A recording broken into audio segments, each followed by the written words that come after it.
is surprisingly capable and fast off road.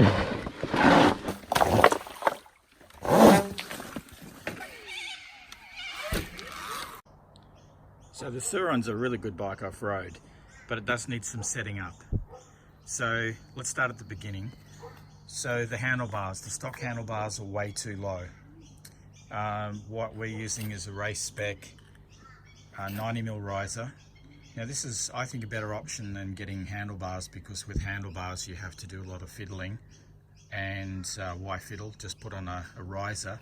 It's a fairly cheap option, but what it does is it puts the handlebars up and forward, gives you a better riding position for standing up, gives you more room to move forward and backwards, so it's quite a good option.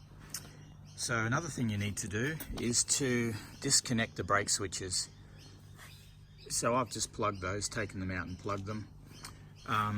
Basically it just hinders your riding. Same with the side stand switch.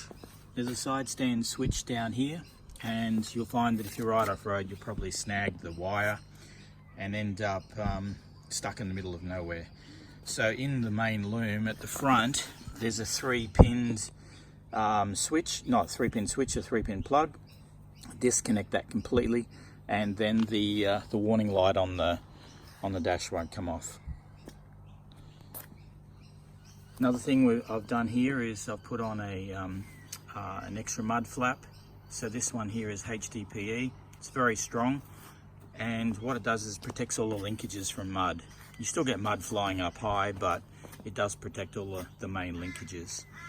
Also, you need better foot pegs.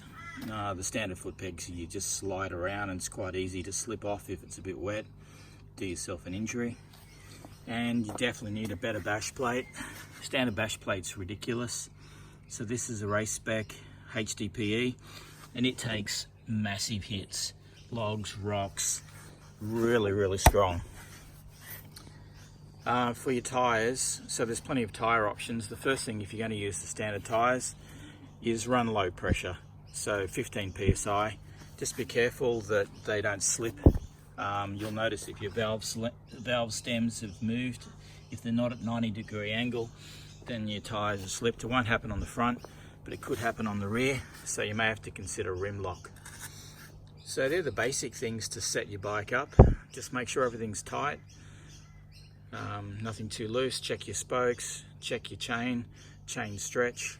So if you look after all those things, the bike will be very reliable off-road.